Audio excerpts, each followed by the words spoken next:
ವಿಧಾನಸಭೆ ಚುನಾವಣೆಯಲ್ಲಿ ನನಗೆ ನನ್ನ ಅನುಪಸ್ಥಿತಿಯಲ್ಲಿ ರಾಜ್ಯದ ಹಲವಾರು ಅಭ್ಯರ್ಥಿಗಳ ಪರವಾಗಿ ಚುನಾವಣೆಯಲ್ಲಿ ಅವರ ಪರವಾಗಿ ಮತವನ್ನು ಕೇಳಲಿಕ್ಕೆ ನಾನೇನು ಹೆಚ್ಚಿನ ಸಮಯವನ್ನು ಮೀಸಲಿಟ್ಟಿದ್ದೆ.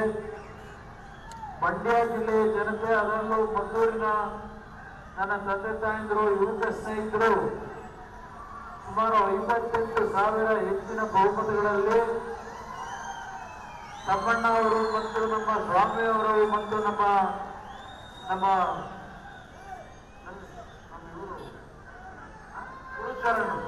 ಗುರುಚರಣ್ ಅವರು, ಇಂಥವರು ನಮ್ಮ ಜಿಲ್ಲಾ ಬಿಜೆಪಿ ಅಧ್ಯಕ್ಷರಿರ್ಬೋದು, ಎಲ್ಲರ ಸಹಮತ, ಬಿಜೆಪಿ ಮತ್ತು ಜೆಡಿಎಸ್ ನ ಕಾರ್ಯಕರ್ತ ಬಂಧುಗಳು, ನನ್ನ ರೈತರ ಬಂಧುಗಳಿದ್ದರೆ ನಿಮ್ಮ ಆಶೀರ್ವಾದದಲ್ಲಿ ಇಂಥ ಒಂದು ಐತಿಹಾಸಿಕವಾದ ಗೆಲುವನ್ನು ನನಗೆ ನೀಡಿದ್ದೀರಿ.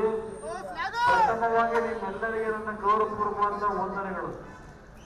ಮಂಡ್ಯ ಜಿಲ್ಲೆಗೂ ನನಗೂ ಸನ್ಮಾನ್ಯ ದೇವೇಗೌಡರಿಗೂ ಯಾವುದೋ ಒಂದು ಪೂರ್ವ ಜನ್ಮದ ಅನುಬಂಧ ಇದೆ ಅಂತಕ್ಕಂಥದ್ದು ನಮ್ಮ ಹೃದಯದಲ್ಲಿ ನಾವು ಸದಾಕಾಲ ಇಟ್ಕೊಂಡಿದ್ದೇವೆ ಅನ್ನೋದನ್ನ ಈ ಸಂದರ್ಭದಲ್ಲಿ ನಿಮ್ಮ ಮುಂದೆ ಹೇಳಲಿಕ್ಕೆ ನಾನು ಬಯಸ್ತಾ ಇದ್ದೇನೆ.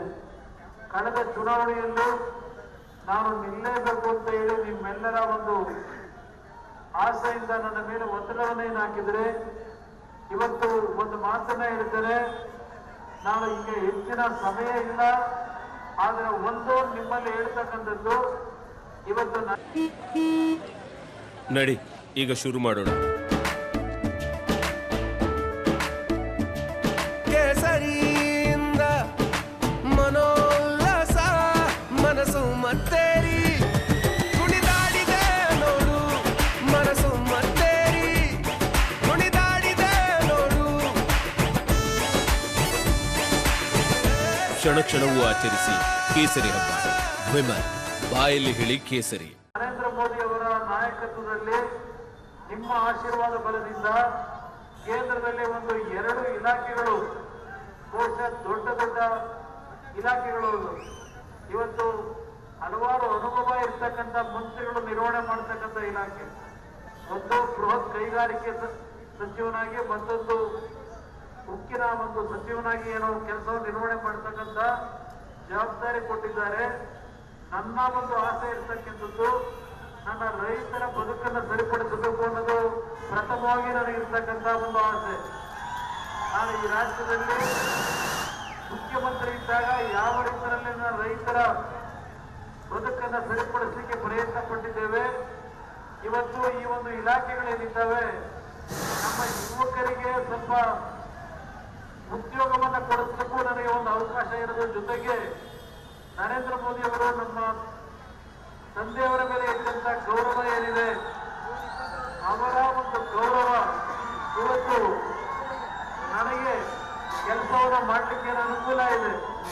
ಇವತ್ತು ಕೇವಲ ನನಗೆ ಕೊಟ್ಟಂತ ಇಲಾಖೆಯ ಮಂತ್ರಿ ಆಗಲ್ಲ, ಮಂಡ್ಯ ಜಿಲ್ಲೆಯ ಒಂದು ಸಮಗ್ರ ಅಭಿವೃದ್ಧಿ ಮತ್ತು ನೀವು ನನಗೆ ಕೊಟ್ಟಂತ ಶಕ್ತಿಯನ್ನ ಈ 2 ಇಲಾಖೆಗಳು ಇವತ್ತು ರಾಷ್ಟ್ರದಲ್ಲೇ ಹಲವಾರು ರೀತಿಯಲ್ಲಿ ಆರ್ಥಿಕ ಶಕ್ತಿಯನ್ನ ಬಲಪಡಿಸಲಿಕ್ಕೆ ಇವತ್ತೇನು ಅವಕಾಶಗಳಿವೆ.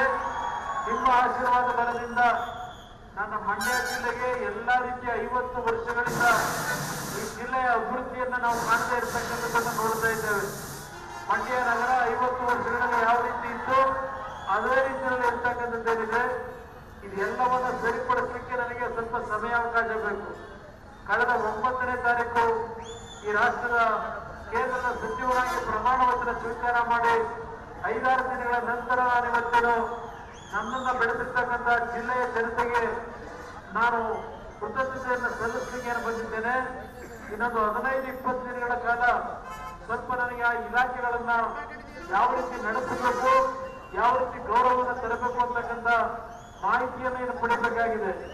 ಒಂದು 15 ದಿನಗಳ ಕಾಲ ನಿಮ್ಮೆಲ್ಲರ ಒಂದು ಸಮಯವನ್ನು ಕೇಳ್ತಾ ಇದ್ದೇನೆ.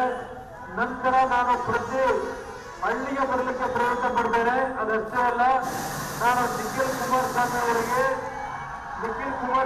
ಒಂದು ಮಾತು ಹೇಳಿದ್ದೇನೆ.